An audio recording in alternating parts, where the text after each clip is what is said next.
It was a crazy weekend. Let's break it all down. Welcome into Fantasy Baseball today on Monday, June 12th. Frank Stampfl joined by Scott White and the returning Chris Towers. That's right. He is still on this podcast. Today on the show, injury replacements for both Pete Alonso and Yordan Alvarez.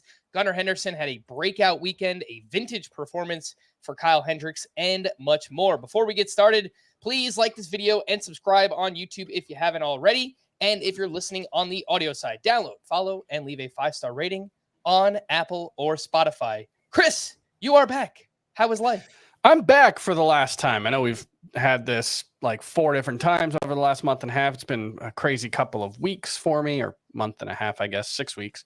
But I am back. I'm here, and yeah, I was in South Florida for a little while. It was hot. I'm back. I got children in my apartment this week. It's weird. That's strange. My nieces are staying with me. That's been fun, but I'm here. I'm back, moving forward. So, yeah, let's go. I'm happy that you pointed out that they were your family, not that you just have random. Yeah, I just left the door open, you know. And even just the way you started the sentence, I got children. I'm like, where's the sentence going? That's good. Anyway, we've got a lot to talk about. Let's get into it. I don't believe what I just saw. All right. Well, let's go over to you, Scotty. Me? Yeah, why not? Let's Okay. do it. That's fine. So I will do Garrett. You said it was a crazy weekend, first of all. I actually don't think it was a crazy weekend. It was a rather tame weekend. Waiver wire was pretty lame in most of my leagues, I have to say. But one player who caught my interest from this weekend was Garrett Whitlock, who, of course, is a familiar name to people who play fantasy. He's been a perpetual tease, I'd say, since he first moved into the rotation for the Red Sox last year. But he's firmly in the rotation now. He's had a couple of IL stints. He's healthy now. And he's doing some interesting things. So at the Yankees on Friday, Garrett Whitlock allowed 1 earned run in 6 1/3 innings, 7 hits, 1 walk, 6 strikeouts. A pretty good start. He had 18 strikeouts on 88 pitches. That's a really good rate, and uncharacteristically. Swinging strikes. You said strikeouts, guy. Sorry, 18 swinging strikes on 88 pitches. That's a really good rate. Yeah, that'd be a good reason to lead the show. If Yes, it it was 18 would. strikeouts. 18 swinging strikes on 88 pitches, an uncharacteristically good rate for Garrett Whitlock. 10 of them came on 30% sweepers. He threw a sweeper 30% of the time. It was responsible for 10 of the 18 whiffs. Now, notice I said sweeper and not slider, and there's, of course, some crossover between those two pitches. Sometimes it seems like StatCast reclassifies them on a whim. But this pitch, this slider slash sweeper that Garrett Whitlock is throwing, is 4 miles per hour slower than the slider he threw last year. So I think it's fair to say it's a different pitch, and is suddenly his best swing and miss pitch. For the year, he has a better than 50% whiff rate on it. And in this start, he threw it a lot more. Like I said, 30% of the time.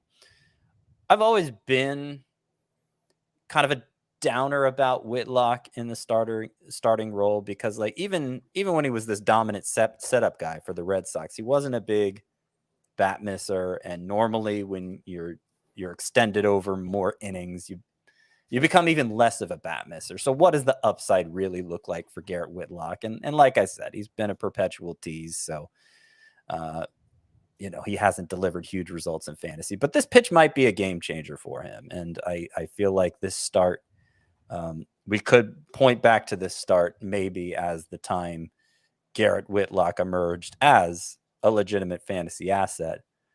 So if he's out there in your leagues, certainly in points leagues, he's relief pitcher eligible. That makes him extra interesting. Might be worth giving him a second look. Maybe he's just teasing us again. But I'm going to look into Garrett Whitlock again. Yeah, a few things I'd like to point out too. I was at that game on Friday. He looked dominant. Want to point out again, the Yankees lineup without Aaron Judge and without Harrison Bader, it's not great. So I think you kind of it's a bad lineup. It's bad. It's a bad lineup. Whenever Willie Calhoun, as much as I love the guy, is hitting leadoff or batting third in a lineup, You know, it's probably not a great lineup. And Scott, you pointed out that Whitlock has been better in his career as a reliever versus a starter. And just to break down that split, as a starter in his career, a 4.44 ERA, 1.26 whip, and as a reliever, 2.24 ERA with a 0.99 whip. So much better as a reliever so far. But this is interesting, the sweeper for him, and we'll see where it goes from here. There were other Sparps that pitched pretty well this weekend also. Tanner Houck, also up against the Yankees, 6 innings of 2-run balls, 6 strikeouts with 14 swinging strikes. He's another one that, he flashes some upside here or there, but he's just been wildly inconsistent. Johan Oviedo has allowed 3 earned runs or fewer in 6 straight starts. And then Clark Schmidt on Sunday Night Baseball, 5 1/3, 1 run, 4 strikeouts to 0 walks. Scott, how would you rank that group of Sparps in particular? Clark Schmidt, Johan Oviedo, Tanner Houck, and Garrett Whitlock. Well, I'm going to put Whitlock number 1 after this start, after what we saw with that pitch in this start. I'll put Houck second, and like he has a great swinging strike rate. Every start, he has a great swinging strike rate. And it takes me a long time to fall out of love with those kinds of pitchers. Whatever timetable it took me to fall out of love with Patrick Sandoval. I guess that's what we're working with for Tanner Houck too. But the consistency hasn't been there in terms of everything else. His 2 starts prior to this one were pretty bad, even though he got a lot of swinging strikes. But I remain intrigued, even though I wouldn't call Tanner Houck must roster. So he's second. And then the other 2 I don't care that much about. Oviedo, and who was the other one? Clark Schmidt. Schmidt's been getting better results recently, but not good enough to really move the needle for me. I'll go Oviedo slightly ahead of Schmidt, but they're both much lower than the 2 Red Sox. Yeah, I agree on the Red Sox. And if you're just looking for pitchers to stream this week, Whitlock is going up against the Rockies in Fenway, so you get them out of Coors Field. And Tanner Houck is going up against the Yankees again next weekend in Fenway. And obviously, Aaron Judge will not be back by then. Chris, let's slide over to you. Oh, my goodness gracious, from the weekend. Yeah, let's talk about 2 interesting prospects who got the call last week, AJ Smith-Shawver and Andrew Abbott. And I know we like to get excited about prospects. We're going to talk a lot about Elly de la Cruz soon and some other guys, but I don't think AJ Smith-Shawver especially, but also Andrew Abbott look particularly interesting right now. Both of them, Abbott's results are pretty good, 11.2 scoreless innings through his first 2 starts. Shawver, I mean, it was what, 1 run in 5 1/3 innings against the Nationals in his first start. Am I remembering that correctly? That was 2 unearned runs over 5 1/3. Yep. 2 strikeouts, 6 swinging strikes in that one. And I thought, just giving the benefit of the doubt with the Braves, given that, they are an aggressive organization, they prioritize stuff with their pitchers. The fact that he's 20 years old, started the season at high A, made the leap to the majors, this is AJ Smith-Shawver. I just kind of assumed, like, okay, this guy's got to have really good stuff. Like, this is a situation where, I think he wasn't drafted as a pitcher, or he was a two-sport guy or two-way guy. Yeah, he didn't really start pitching till senior year of high school. Big athletic guy. I just kind of assumed this was a guy who was going to come up and, maybe it wasn't 99, maybe it wasn't 101 like Spencer Strider, but I assumed, like, okay, he's got good stuff and he's just been learning to harness it. That's not what we've seen from him. He's got 93 mile an hour average fastball velocity in this start. That's below average for a right-handed starter at this point, which, for those of you who are new to baseball, that has not always been the case. Averaging 93 miles per hour used to mean you were a pretty hard thrower. That is not the case anymore. His slider is interesting. It's this weird, like, really low spin pitch that gets a lot of drop from gravity, not necessarily from spin. And, like, the results in the minors were really good, but I look at what AJ Smith-Shawver did in his first start, especially, and just, I don't see much to get excited about. It just kind of looks like a 4th or 5th starter, which, for a real life baseball team, getting that from a 20-year-old who started at high A is really impressive. But for fantasy, I don't see much in AJ Smith-Shawver. The various stuff metrics aren't particularly impressed with him. And kind of the same thing for Andrew Abbott, who had just absolutely bonkers numbers in the minors, 90 strikeouts in 54 innings between AA and AAA. Obviously much better in AA, using that like tacky ball. There were some concerns that was kind of skewing the numbers a little bit. 11 2/3 scoreless innings in his first 2 career starts. However, just 10 strikeouts, 7 walks, not a lot of swings and misses. The stuff metrics, again, don't love him. I think it's an 86 stuff plus, according to, or through his first 2 starts. And so it's just both of these, AJ Smith-Shawver and Andrew Abbott, just seem like guys. They don't seem particular. It's not a Mason Miller situation. Well, who, obviously wasn't perfect and then got hurt. So, he wasn't a big hit, but it's not the kind of thing watching both of these 2 guys pitch where I'm like, oh, I need these guys on my roster, Mm-hmm. Yeah. I mean, I've been kind of surprised by how big some of the bids have been on them and some of those 15 team analyst leagues where the, Fab only runs Sunday night.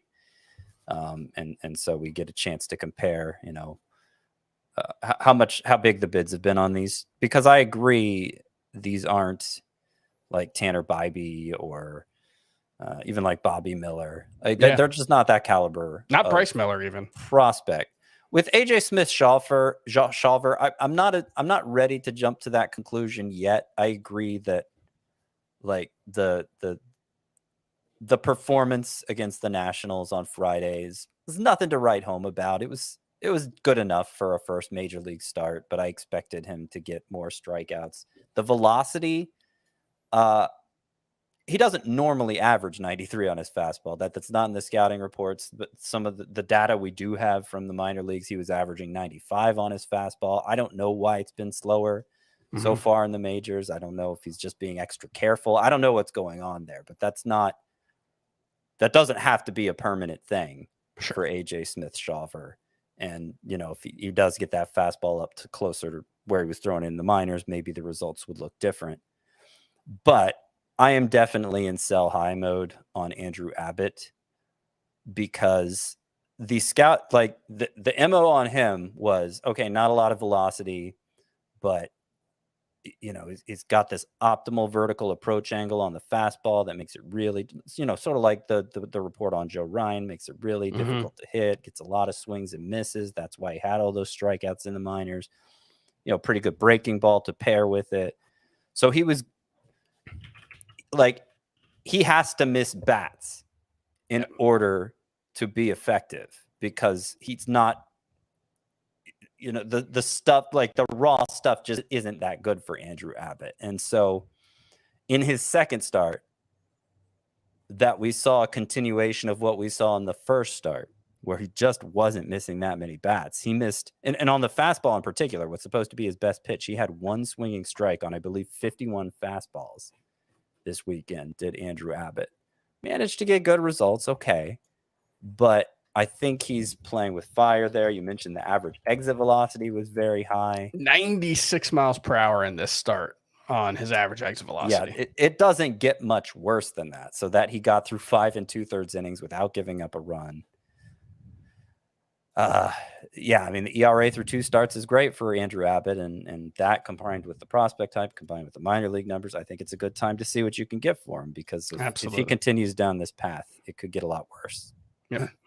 Only other thing I'll point out with AJ Smith-Shawver going up against the Nationals in his first start on Friday, they have the 3rd lowest strikeout percentage against right-handed pitchers this season. So they do put the ball in play quite a bit. And if you're just looking at matchups for this upcoming week, Smith-Shawver at Detroit, obviously, one of the best matchups in baseball right now in terms of pitchers. So we'll get back to the waiver wire pitchers in just a little bit, but I wanted to highlight 2 names here for me. Oh my goodness gracious.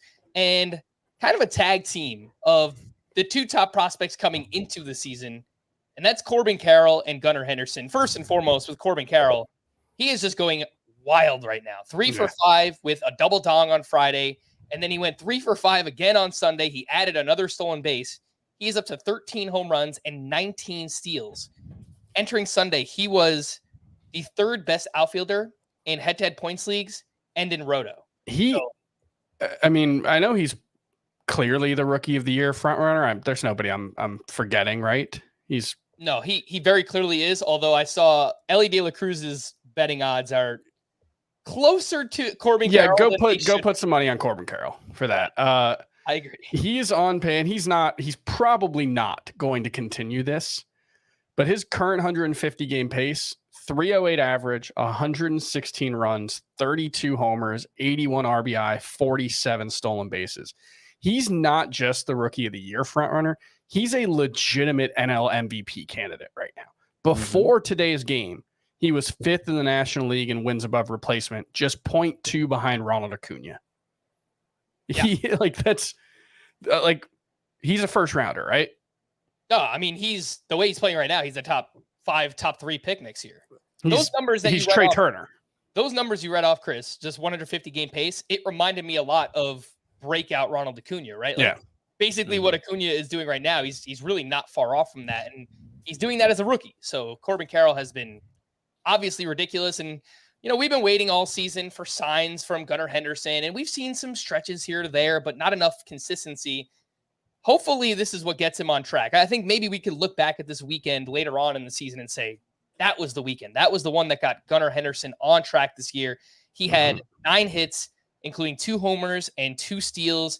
He's led off 2 straight games for the Baltimore Orioles, and the home run that he hit on Sunday, 113.8 exit velocity, 462 feet. So it seems like the game might be slowing down a little bit for Gunnar. In the month of June, he's hitting 458, 4 homers, 2 steals, a 1480 OPS, and making a lot more contact. And I'll point out that this was about the time last year when Bobby Witt took off in his rookie season after a very rough stretch. Now, Gunnar Henderson did enter this year with a little bit of major league experience that Bobby Witt didn't have at the start of last year, but still, I mean, this kind of talent, and we've talked before how in recent years it seems like it's taking longer for prospects to adapt to the majors. They could fire it up mid-season like this and be a force to be reckoned with for the rest of the year, and hopefully Gunnar Henderson's going that route. As for Corbin Carroll, are you guys ready to move him past Julio Rodriguez, Mike Trout in your rest of season rankings? Kyle Tucker, do you put him past him? Kyle Tucker's an interesting one because I was just thinking about it today. I saw it's 774 OPS, I think, for the season. It's I feel like we've mentioned Kyle Tucker's name once since the start of the season, and we haven't gotten any what's going on with Kyle Tucker? And it's just because he's just been just good enough not to garner any panic. But that's an interesting one. Yeah. I mean, I don't know if I'm ready for it yet, but I probably need to be. Yeah, my gut is telling me yes. I brought that up. I think it was either Thursday or Friday, Scott. And I'm at what point do we move Corbin Carroll ahead of those names? Basically the same question. And, obviously, Alvarez can drop down a little bit with his injury going on the IL. But I think you can make a case for top 5, right? Acuna, Tatis, and then I get you could now. What were our pie in the sky hopes for Corbin Carroll coming in? We said best case scenario he could do sort of what we expect Trey Turner to do. Yeah, and that's kind of seems to be what he's doing now.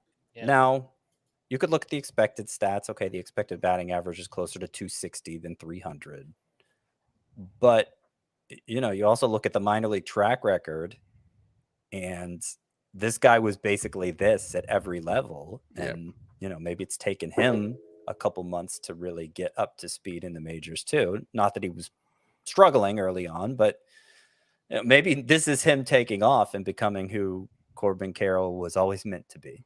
Now, I'll point out, you mentioned it, but he's outpacing his expected stats by a lot.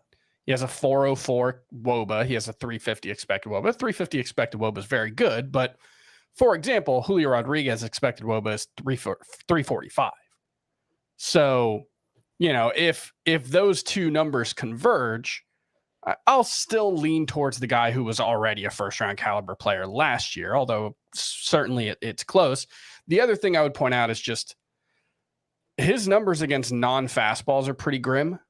283 expected WOBA against breaking pitches, 272 against off-speed pitches. He's absolutely destroying fastballs. He has a 498 WOBA against fastballs, 368 batting average, 728 slugging percentage does Corbin Carroll against fastballs. But, this could be a situation, where there's an adjustment coming, and then it's an adjustment to the adjustment. That's what it always is with young players. We've seen it with Julio Rodriguez. We've seen it with Bobby Witt. And it could just be that this is the peak for Corbin Carroll. And then there's, what he eventually becomes could just be this once he adjusts. But, I do think there's likely to be some regression moving forward. Yeah, I mean, we're talking about him in the context of first round players now. Yeah. So you start nitpicking. This is not a knock on Corbin Carroll. I think he's a first round player now. It's just and really in terms of what's actionable, is anybody really trading Juan Soto for Corbin Carroll? Is anybody trading Corbin Carroll for Juan Soto? I don't think there's anything actionable there, So it's we're splitting hairs in a way that doesn't really matter. The point is the fact that he's even in this conversation means that he's living up to the 85th to 90th percentile expectations. Yep. And the last thing I'll point out on Corbin Carroll, makes a lot of contact, 19% strikeout rate. I wonder if he'll become a player the same way that we look at a Jose Altuve, where every year he just outperforms his expected numbers and his StatCast numbers, because Corbin Carroll does pull the ball a lot, a near 47% pull rate. And we've said that for, I guess, smaller guys like this in the past too, where he just gets the most out of his skill set because he pulls the ball as much as he does. But it's so interesting because when you actually look at his spray chart, it doesn't look like Jose Altuve at all. Interesting. More than half of his home runs have gone to the opposite field. Let me see. 1, 2, 3, 4, 5, 6, 2 to center. Yeah, it's been a very equitable distribution. All right. So it's, I don't know. He's awesome. He's really, really good. Yes, he is. Corbin Carroll and hopefully Gunnar Henderson. We're talking about him.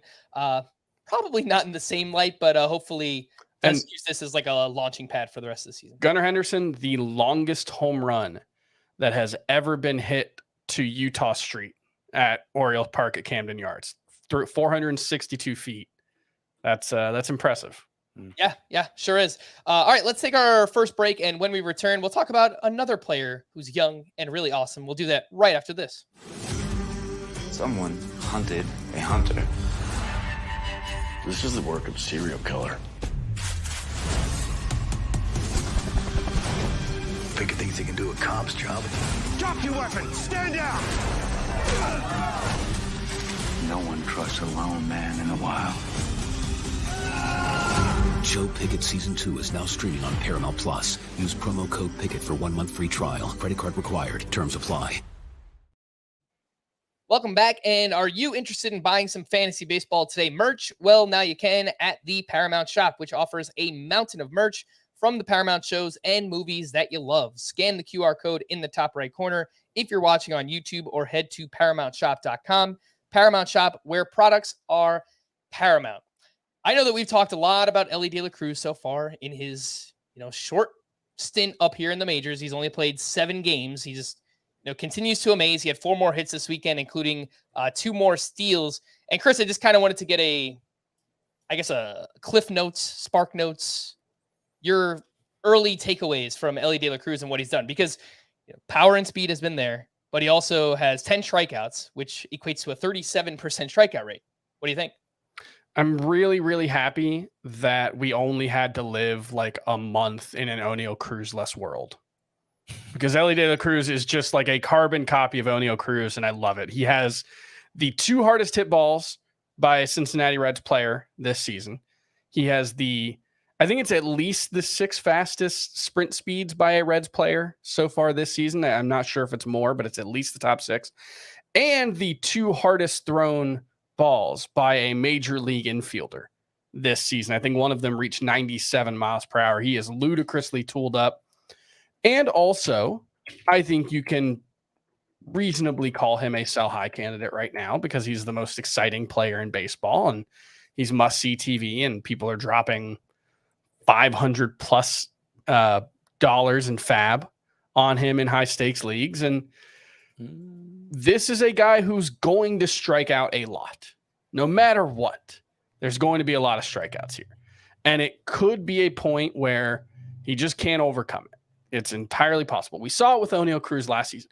Everything we've said about Elly De La Cruz this season was true about O'Neal Cruz last season. He was arguably the most tooled up player in baseball, and he kind of stunk for 2 months before he figured it out. So that could be what happens with Elly De La Cruz. But you want him on your team. Yeah, it's way more fun to not sell high on Elly De La Cruz, isn't it? I just wonder how high you would have to set, because he got called up and I immediately moved him up to 9th in my shortstop rankings. And 1 through 8 in shortstop are awfully good players, like 8th is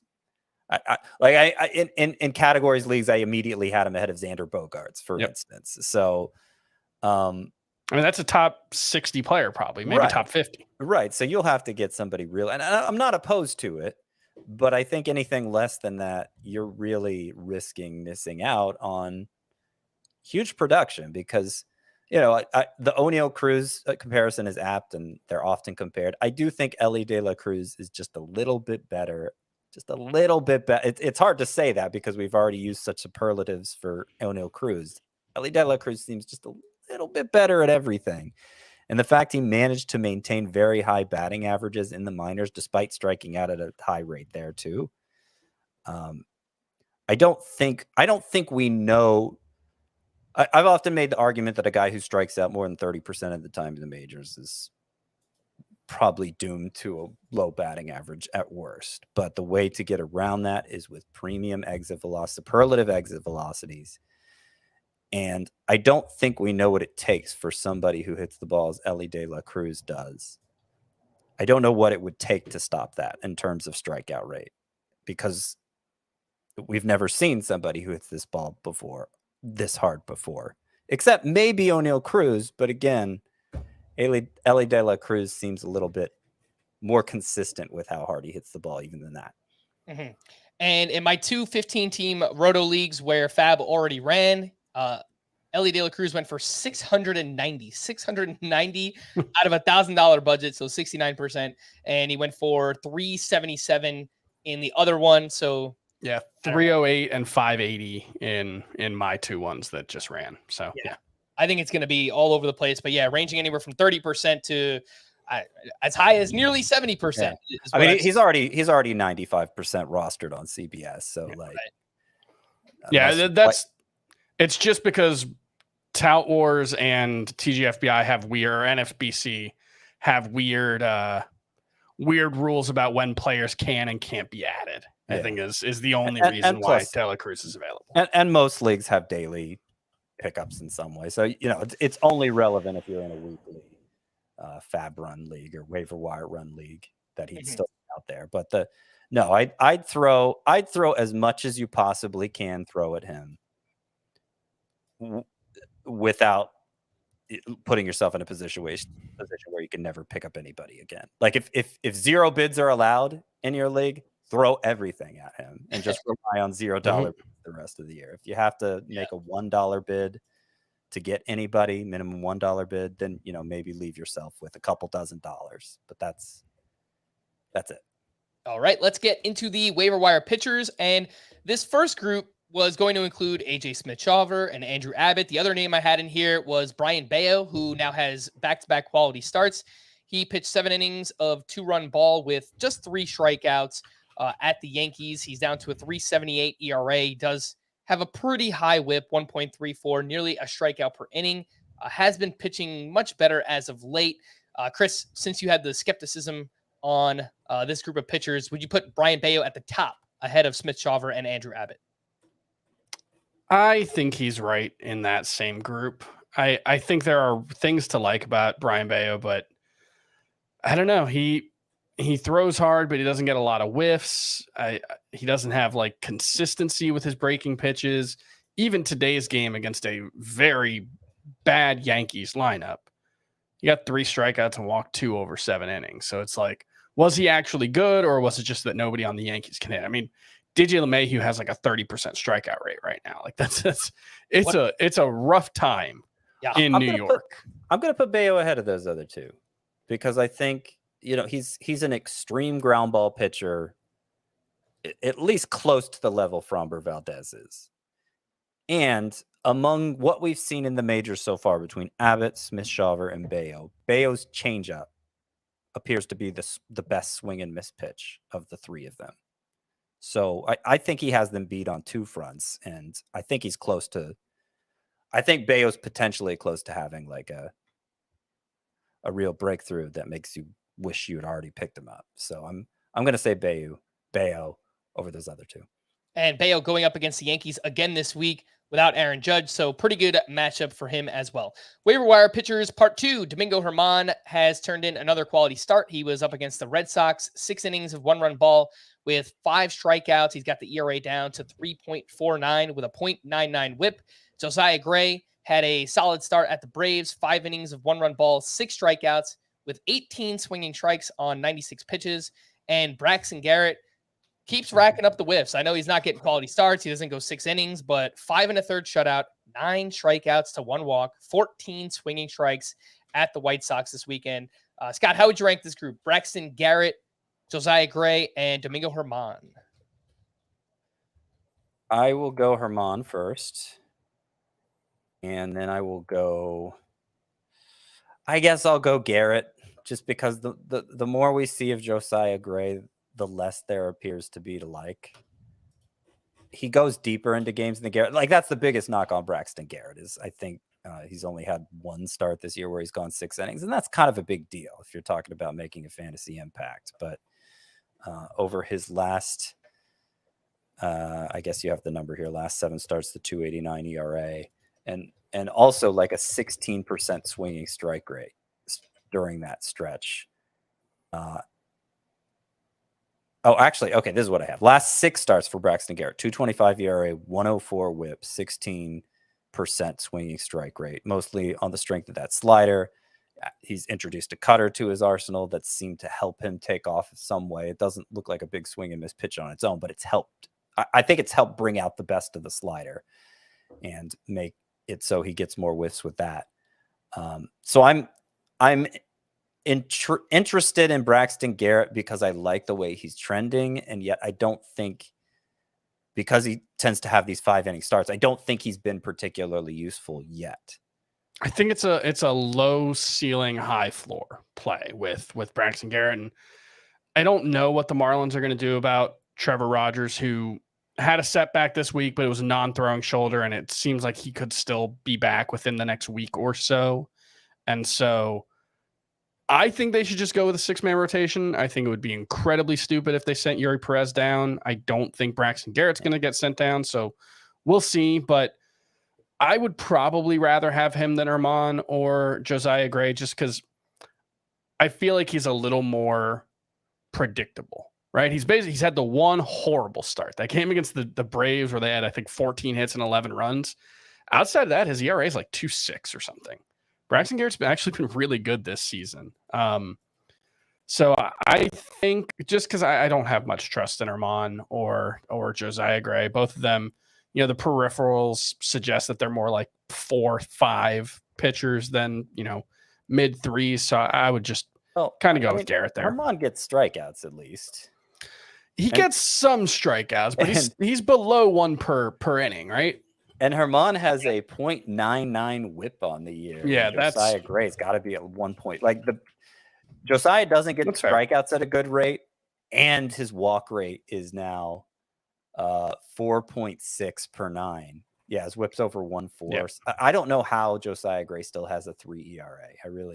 His quality of contact metrics are much improved this season, but yeah, there's a reckoning coming for him. Yeah. All right, let's move over to waiver wire pitchers part 3.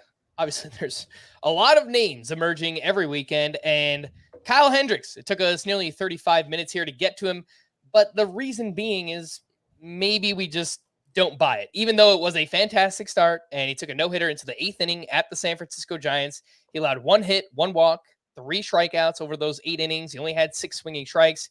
He gave up 8 hard hits in this game. Through 4 starts, Kyle Hendricks has a 3.09 ERA and a 1.07 whip. Ranger Suarez had a great start up against the Dodgers, 6 innings of 1-run ball, 8 strikeouts, and 14 swinging strikes for him in that one. At some point, I guess we have to kind of take Julio Teheran seriously, the way that he's pitching up against the Oakland A's. 7 innings, 1 run, 6 strikeouts with 12 swinging strikes in that one. And Taijuan Walker, I just want to point this out. 2 strong starts in a row where his velocity has been way up in both of them. And his previous start, 7 shutout innings against the Tigers. And over the weekend, he faced the Dodgers, 5 shutout innings with 5 strikeouts there. So it's like kind of interesting. And he's at the Oakland A's this week as well. Chris, your latest thoughts on vintage Kyle Hendricks, Ranger Suarez, Julio Teheran, and Taijuan Walker? Hey, the red hot Oakland Athletics, winners of 4 straight in a row. Woo! Or 4 in a row. JP got a win today. Did you see that? Yeah. I forget what his last name is. Let's go. Sears. Sears. I've been so bad about names this year. I'm getting old, I guess. I don't know. I think Ranger Suarez is the most interesting of this group. We've seen him pitch at a relatively high level over the past couple of years. I don't really have much interest in any of the other ones. Like Hendricks, it would be fun if he was good again, but I'm going to see more than, 2 good starts out of 4. I know the overall ERA is pretty good, but it's not been like super great production overall. Mostly on the strength of this start is the ERA and whip good. So Ranger Suarez, I think, would be the most interesting. 3.27 FIP, xERA, not really backing it up. So I don't expect him to be particularly good, but he's the most interesting in this group. Scott, do you agree? I think it's, I won't say a great group, one that you could trust, but I think it's intriguing. I think this is the group, and I'm willing to put all 4 pitchers in this group. Julio Teheran, certainly Taijuan Walker. The most questionable of them are Teheran and Hendricks, just because it's been a while since we've seen them do anything worthwhile. But they're all 4 in like a category of, when they're at their best, they give you a lot of length, and so they can be really useful to you for a time. But they're never like must-start pitchers that you should rely on. You should rely on beyond what their last couple starts have been, you know.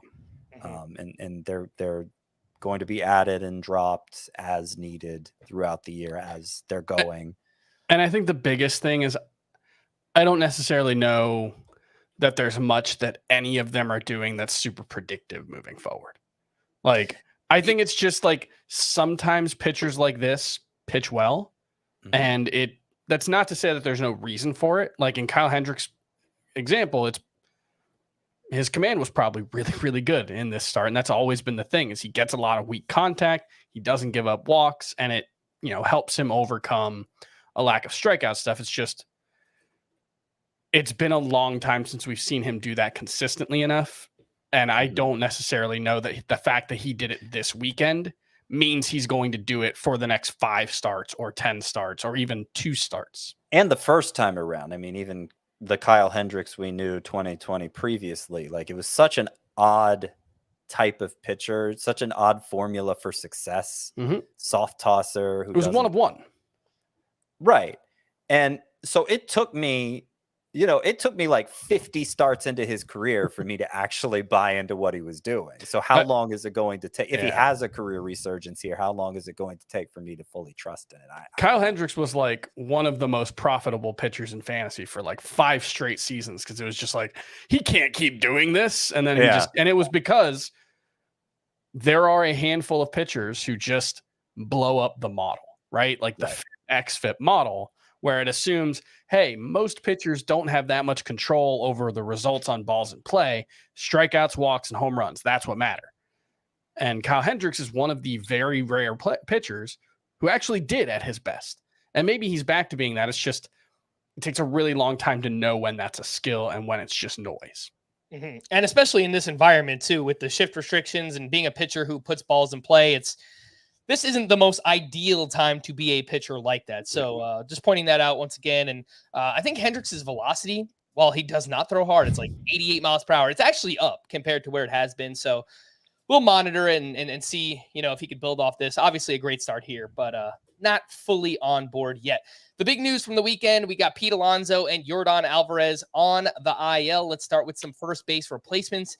Pete Alonso dealing with a bone bruise and a sprain in his left wrist, expected to miss 3 to 4 weeks. We also had Vinny Pasquantino placed on the IL on Saturday with right shoulder instability. So we are in need of some first basemen. And I know, Scott, one of your sleeper hitters for this upcoming week was Nick Pratto. We've talked a lot about Nolan Jones recently, who, he could potentially, regardless of which injury you're dealing with, he has first base and outfield eligibility on CBS. We spoke about him extensively on Friday. What does he do this weekend? 2 more homers, another steal. His home run on Sunday, a walk-off shot, 472 feet. This guy has massive, massive power. It's just, can he make enough contact? That is the biggest question for Nolan Jones. The other most added first baseman right now, Lamont Wade. He's someone who plays up in a head-to-head points league. Luke Raley has played very well over, really the whole season, but the past couple of weeks. The problem is that he does face 3 lefties. So is he going to play in those games this week? Probably not. And Owen Miller is a name that, has just consistently produced this season. 5 more hits this weekend, another steal on Friday. He is up to 50% rostered, but only has 5 games this week. So it's got a lot of names that I'm throwing your way. I know, again, Pratto was a sleeper hitter. Nolan Jones is emerging. And then 3 other names I threw out there: Lamont Wade, Luke Raley, and Owen Miller. Well, if Lamont Wade is out there, I feel like that's the easy solution. I think there's a case that he's the most under-rostered hitter in fantasy right now. You got a guy with a OBP over 400 who generally bats leadoff and hits for power. I ran the numbers at one point last week, and in Lamont Wade's home run rate, as in home run per plate appearance, was very similar to Luis Robert over the last 3 years. So that's an easy answer. That's somebody who, if you pick him up as a short-term replacement, very likely you just hold on to him the rest of the year. Nolan Jones is second on the list. I think he has the most upside of this group, especially playing in Colorado. I am worried by how much he's striking out, but he also walked a ton in his minor league career. The power's certainly there. With the peak exit velocities are exactly what you want to see. Obviously has all the benefits of Coors Field, and he's even stolen 4 bases in his short time up. So that's a nice bonus too. I would say I'm excited about Nolan Jones, regardless of whether you have a need at first base. And then the others, I'm less interested in. Even Pratto, Even Pratto, I think that's one where I want to emphasize he is a sleeper for me for week 12, but he's not a sleeper for me for the rest of the season because I don't like a lot of the underlying metrics. He's hot. He has good matchups. Okay. You could roll with him this week if you need a first baseman. Don't think Owen Miller has a lot of upside. Ryan Noda gets on base a lot, but I don't think he has a particularly high ceiling, and Owen and Luke Raley just doesn't play with the consistency to matter in the majority of leagues. I think, rotisserie leagues, 5 outfielder leagues, okay. But yeah, he sits a lot. There's a name that you didn't mention that I think I like more than anybody but Wade or Jones. I really like Jones. I'm very excited about what we've seen from him. Career 888 OPS at the AAA level. He's got ridiculous raw power. Would you like to hear the entire list of players with multiple home runs of at least 470 feet this season? Now, granted, Elly De La Cruz has not been in the majors for that long. Yeah. So, and Giancarlo Stanton was on the IL. Right. This is the entire list of players with multiple 470 plus foot home runs. Nolan Jones. Pretty impressive. Yes. It's pretty impressive. He hit one 483 feet, I think, on Thursday as well. Especially since half of Acuna's home runs are 450 feet or something. He's only got one over 470.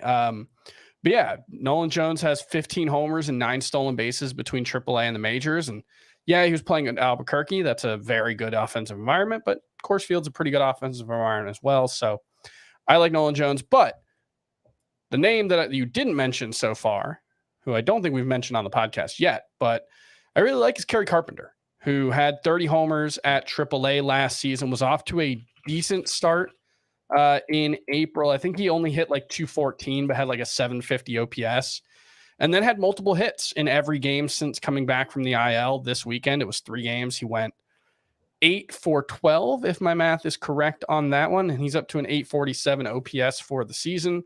Small sample sizes, but I kind of like Kerry Carpenter. He was someone I liked a little bit as a sleeper coming in, and what he's done so far is pretty impressive. So I'm pretty happy to have him. I think I would take him over Luke Raley, Owen Miller, Ryan Noda. Chris, it's all right. I know you haven't been here for a while. It might be a little bit of rust that you're shaking off here on the podcast. You jumped ahead, man. Well, yeah. Was in the outfield replacements. He doesn't have he's not a first baseman, and we aren't talking about Yordan Alvarez yet. All right, I'm sorry. I'll leave the podcast. No. Yes, I do like Kerry Carpenter in deeper leagues as well. We'll get to him in just a little bit. I want to take our final break, and then we will talk about the Yordan Alvarez injury and some of his replacements. We'll do that right after this. They say patience is a virtue. But for some things, we can't wait.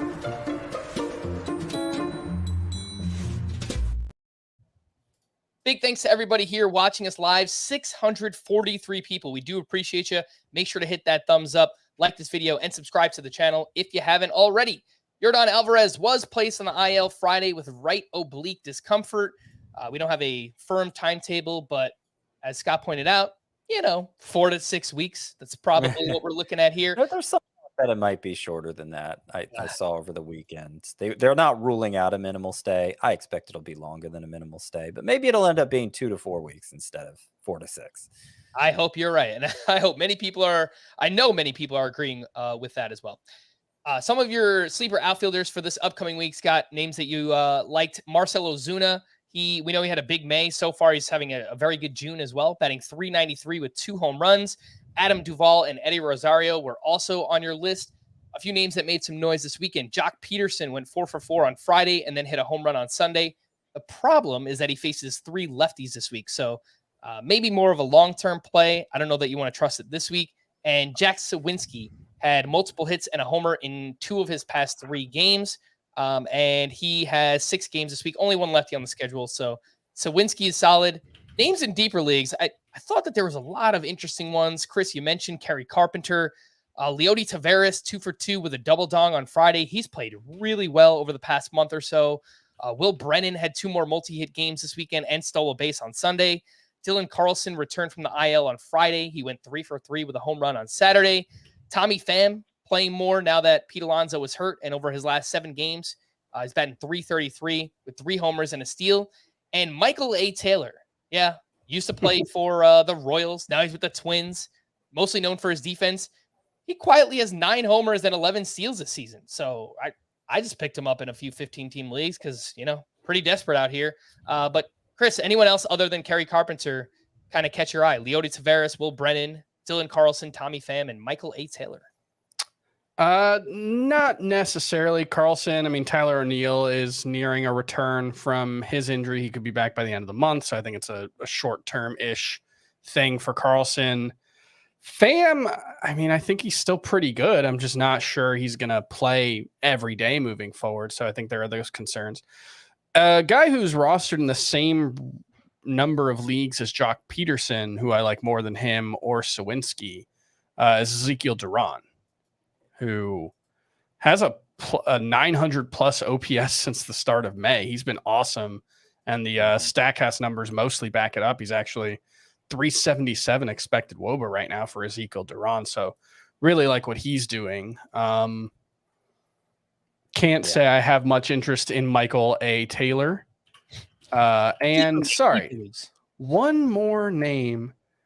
I'm not the prospect guy, so I'm sorry for stepping on both Scott and Chris the Welsh's feet we're all here, prospect but guys. Luis Matos has to get called up soon, right? He's been. It wasn't on my radar. I'd go for Colton Cowser over him. He's been outrageously hot lately. I think it's like 3 or 4 straight games with a home run, OPS over 1,000 since getting called up to AAA. Kind of looks like a like a mini Ronald Acuna when he swings. There was a clip on my Twitter page where I was trying to figure out who it was, and like 4 people immediately were like, yeah, it's Ronald Acuna's swing. So that's one, if you're looking to speculate in deeper leagues, maybe get ahead of a waiver wire. San Francisco Giants outfielder Luis Matos, it was a name I wanted to bring up. Mm-hmm. He is 21 years old and has had an up and down career in the minors. I know after 2021, he was, pretty high on people's lists. And then, last year kind of faltered, but looks like he's getting back on track this year. We'll see. The Giants, they're always kind of looking for ways to generate more offense. A name there, Luis Matos in deeper leagues. Let's quickly run through some news and notes from the weekend. Oh my gosh. We're 50 minutes in and I'm like talking about news and notes. It's just like, there's so much stuff. Anyway, let's get to it. Julio Urias did not start this weekend due to his hamstring giving him problems in a bullpen on Thursday. He'll throw 1 or 2 more bullpen sessions before beginning a rehab assignment that will, I assume, come in the next couple of weeks. Chris Sale was transferred to the 60-day IL and was diagnosed with a stress reaction in his left scapula. He'll be shut down for 3 to 4 weeks and is not eligible for activation until August 2nd. I almost dropped him in TGFBI. He was dropped in my NFBC main event league. There's no IL spots. He was dropped in my league, actually. Yeah, I've got like 7 guys. I had 7 guys on IL before waivers ran this week. I almost dropped him. Mm-hmm. Yeah, I did drop in one of those no IL leagues. Yeah. Which I hate. I hate no IL leagues because they force you to drop Chris Sale. But I did it. Yeah. Carlos Rodon faced live hitters for the second time on Sunday and will throw another live batting practice session Thursday before potentially beginning a minor league rehab assignment. Lars Nootbaar felt lingering discomfort Thursday while trying to hit off a tee. The discomfort in his back, worth mentioning. He's been out since May 30th. Andres Jimenez left Sunday's game due to left leg tightness. Tyler O'Neill said Sunday that he, quote, sees the light at the end of the tunnel in his recovery from the lower back strain that has kept him on the IL since early May. He'll be reevaluated on Thursday. Chris mentioned this earlier, but Trevor Rogers was scratched from his rehab start Saturday due to discomfort in his non-throwing shoulder, but could make another rehab start this week. There has been a lot of speculation that Yuri Perez could be the one that is sent down. Apparently, him and Trevor Rogers have been on the same start schedule with Rogers in the minors and Yuri Perez in the majors.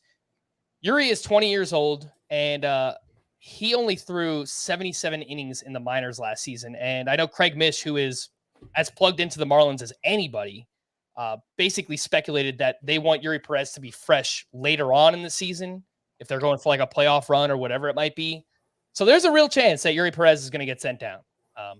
Just go to a 6-man rotation. It's just like, if Yuri Perez throws another pitch in the minors this season, it's a disaster for the Marlins. Like there's no way to justify that. I guess if you send him to the minors, you don't have to use a roster spot on him if you want to shut him down for a couple weeks, but like he should not throw a pitch in the minors.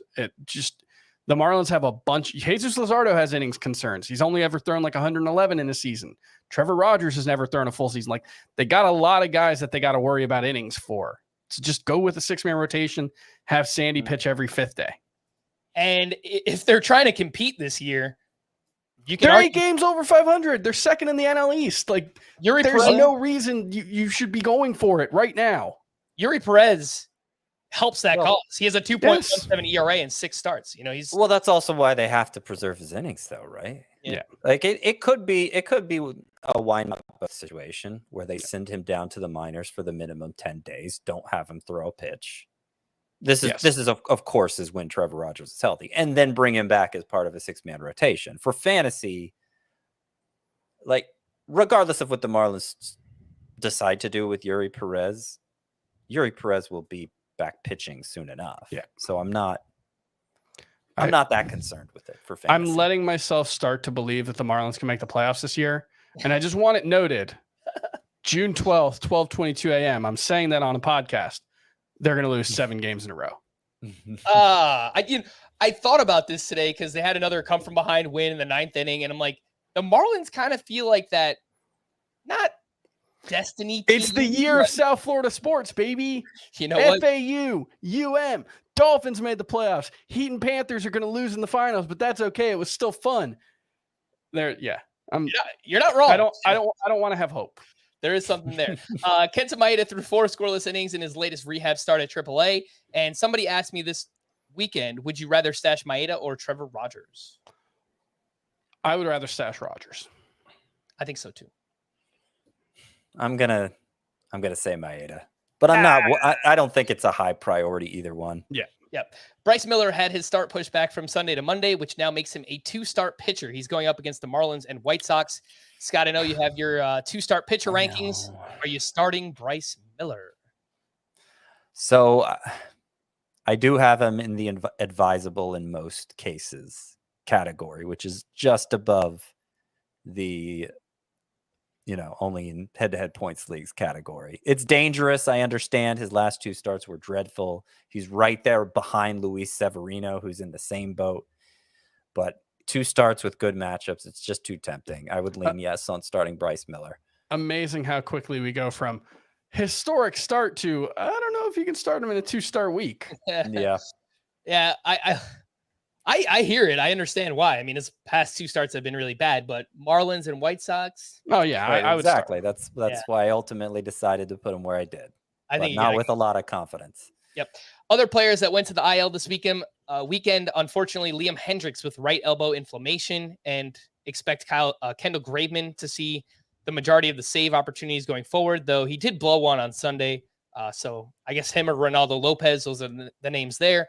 Charlie Blackmon went to the IL with a fractured right hand, which should help the playing time of guys like Nolan Jones and Brenton Doyle and Randall Grichuk. Jorge Polanco with a hamstring strain, and apparently this one is worse than the previous one. So Edward Julian probably going to stick around with the Twins for quite some time. Jake Fraley with a right wrist contusion. Stuart Fairchild and Will Benson both stand to earn more playing time. Graham Ashcraft with a left calf contusion, and Angels reliever Ben Joyce with ulnar neuritis in his elbow. 2 big pitcher questions here, and we've got to talk about it because obviously Shane Bieber, I just feel like either I am really bad at timing up Shane Bieber, or maybe we all are. I don't know. The question here, are we just bad at analyzing Shane Bieber? Last year, the start of the season, the velocity was down, and it felt like we were just kind of writing him off like, oh, this is the beginning of the end. And Hey. I take exception to that, all right? I was fine with Bieber last year, but continue. I know we're running out of time. We are running out of time. Look, I've been telling people all season to sell high on Shane Bieber, and he goes out on Sunday up against the Astros, 7 shutout innings, 9 strikeouts, 14 swinging strikes, and he changed up the pitch mix a little bit in this one, and look, he still has a 3.29 ERA. I know that there are some troublesome signs, but Chris, your latest thoughts on Shane Bieber? Are we just bad at analyzing it? The thing that's frustrating is he changed up his pitch mix in this one in a way that I would not have wanted him to. He threw his 4-seam fastball and his cutter more in this start. I think his usage combined for those 2 pitches was it up near 70%? His slider and curveball were way down in this one. And those are not his best pitches. The slider and curveball are his best pitches. There was a piece in The Athletic about 2 weeks ago now where there was a quote where he was asked, is your current pitch mix likely to be your pitch mix in August? And he said, no, I would bet against that. And he's very open about how frustrated he's been about his lack of swings and misses, about, the iffy command that he's had. And so I don't know. The results have still been good. I really don't know what to make of Shane Bieber right now. I'm going to spin this a different way. If you are somebody who has Shane Bieber, this start just did you a huge favor. You have another chance to sell high on him. I think it wasn't probably the way to go. Yeah. His 5 starts prior to this one, his ERA had gone from 2.61 to 3.57. It's hard to sell high on a pitcher with a 3.57 ERA. Now it's back in the low 3s. This was his 3rd start all year with more than 4 strikeouts for all the innings he's thrown. It was only the 3rd time he had more than 4 strikeouts. The breaking balls are not getting the whiffs they did last year, which allowed him to survive the dropping velocity. And I think he's still very scary. I'd be looking to sell. Do you still have him as a top 24 pitcher? If he is, he's right on the fringes, and it's just kind of it's just legacy putting him there at this point. I don't know. It's giving him the benefit of the doubt. Yeah. And emphasis is on the high. When I say sell high, obviously you're trying to capitalize on the fact he's still Shane Bieber in the eyes of some people, and not be there when it all comes crashing down. You're not trying to like unload him because, you know. Would you trade him for Dylan Cease? Well, that's kind of a yes, I would. I have more confidence in Dylan Cease moving forward, but that's not a sell high trade in the purest sense. What about Joe Musgrove? I'm a little underwhelmed by that return. Last week on the podcast with the Welsh, I said that I would trade Bieber straight up for Logan Gilbert. Well, that doesn't look so great. No, Logan Gilbert had his worst start of the season. It does not.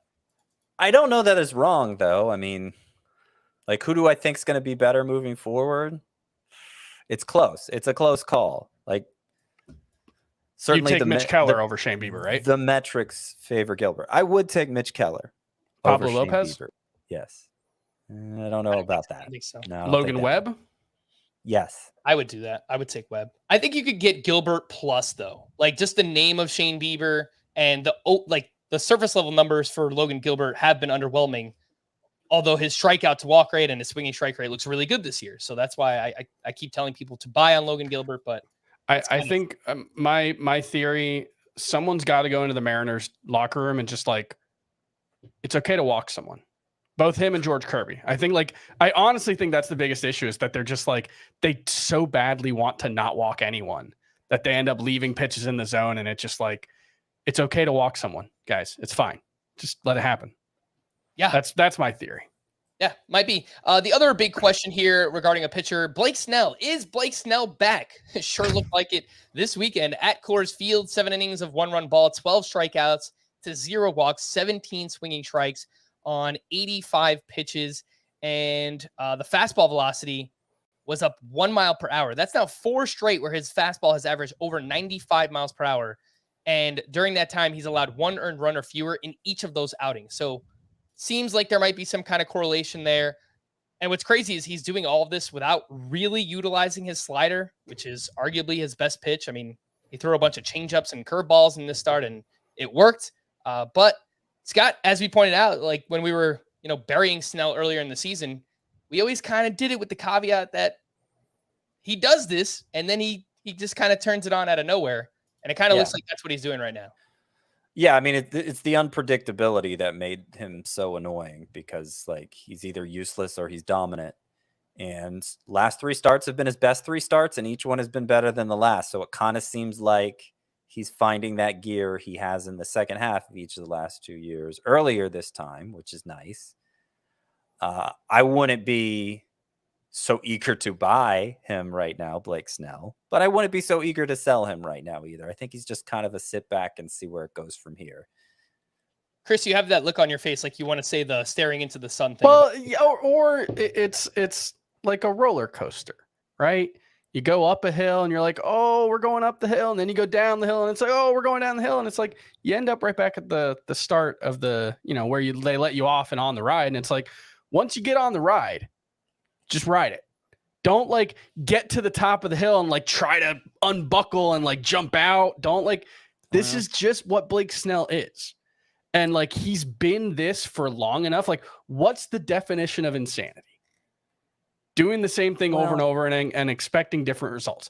Maybe there will be a point where Blake Snell is just bad.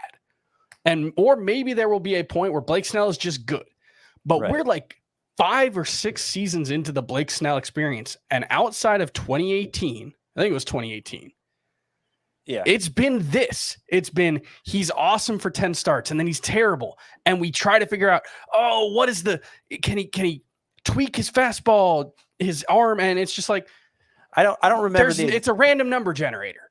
I don't remember the exact breakdown of his pre-Cy Young seasons. I feel like this is the 3rd season of like month-long stretches where he just goes 4 innings and walks everybody. And you're like that's my concern with Blake Snell. Like, if we're talking drafting him next year, like I just don't want to do it, because there's no it's not pre-programmed in. He's going to click at any point during the season just because it's happened now, hopefully for the third straight season. Well, I just, over the last 5 seasons, he has a 3.88 ERA.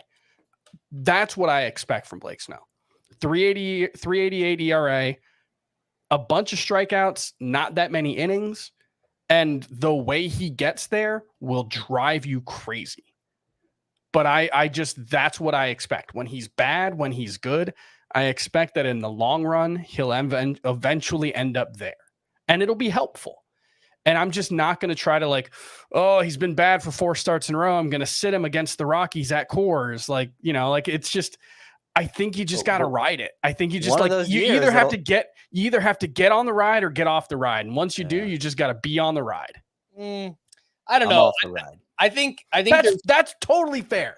I think it's totally fair. I have Blake Snell in 0 of my leagues. I don't want to be on that ride because I don't want to have to do this. But if you're going to get on the ride, don't try to figure it out. Don't try to figure out a way that it's going to make sense. It's not going to make sense. It's just going to get there eventually.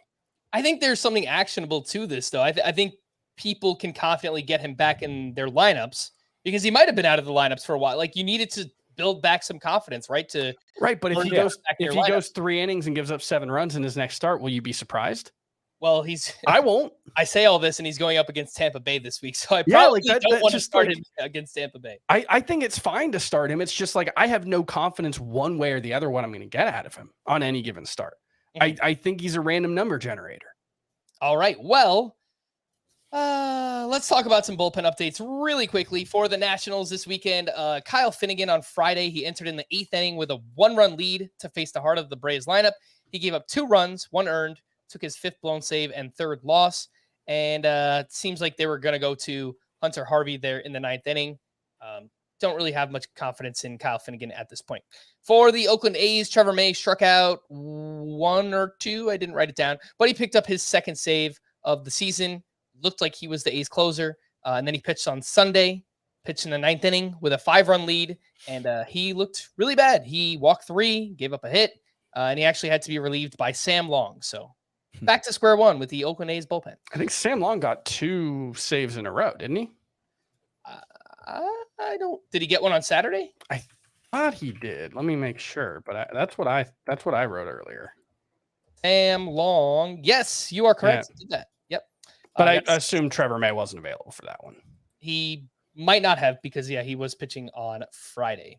For the Cubs on Friday, for the Cardinals rather, Giovanni Gallegos got the final 4 outs for his 8th save, and Ryan Helsley last pitched on Wednesday, so it seems like he should have been available, but the Cardinals kind of, used both of those guys to get saves.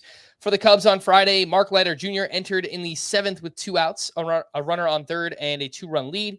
He gave up a hit to Jock Peterson and then retired the next 4 batters. Adbert Alzolay then pitched a clean 9th inning for his 3rd save, and the Cubs bullpen seems kind of wide open right now. But if you do play in deeper leagues, Adbert Alzolay is only 13% rostered. For the Braves on Saturday, Raisel Iglesias was unavailable. AJ Minter gave up a run, but picked up his 9th save. For the Tigers on Sunday, Alex Lang entered with 2 outs in the 7th inning, runners on 1st and 3rd with a 3-run lead. He struck out Emmanuel Rivera. He came back out for the 8th, and he actually gave up a run. And then Jason Foley got the 9th inning with a 2-run lead. He promptly gave up 4 runs, his 2nd blown save and 2nd loss. Scott, we recently speculated. I brought up the name Jason Foley because I know Lang has struggled recently, but he got his opportunity and he was not good in that opportunity. Yeah, I kind of wish AJ Hinch would stop messing around with Alex Lang because he was cruising when he was purely the 9th inning guy, and then they've started playing these leverage games with him, and I don't know. He's clearly the Tigers' best reliever in my mind, and he was a pretty reliable fantasy option for not being on such a great team before this recent stretch. For the Diamondbacks on Sunday, they had a 2-run lead in the 9th. Andrew Chafin came in for the save. He gave up a triple and a walk. Scott McGuff, blast from the past, then closed it out for his 2nd save. He has not allowed an earned run in his last 11 appearances, which spans 14 2/3 innings, 22 strikeouts during that time. So it's coming back around. He is coming back around. Have you seen his ERA and whip lately? He's got like a .87 whip. He's good. Yeah. And Miguel Castro has struggled as well. So I did have some bids on Scott McGuff in those deeper category leagues on Sunday. For the White Sox, Kendall Graveman entered in the ninth with a 2-run lead. He gave up 3 runs, 2 of those earned. He took his first blown save and third loss. On the other side, for the Marlins, AJ Puck then came in and pitched a scoreless 9th inning for his 7th save. To stream or not to stream, we'll start with Monday. And I don't really like anybody here. Do you guys see anything you like? I don't know. Nope. If you're forcing me to start somebody, it might actually be Zach Greinke against the Reds. I think that's the one. Yeah. I don't love it, but I think it's the best one. Imagining Zach Greinke's lack of velocity going up against Elly De La Cruz's tons of exit velocity just sounds and looks amazing in my head right now. On Tuesday, does anyone stand out here? Oh, Edward Cabrera at the Mariners. Yep, absolutely. He's been awesome. He's making this start, right?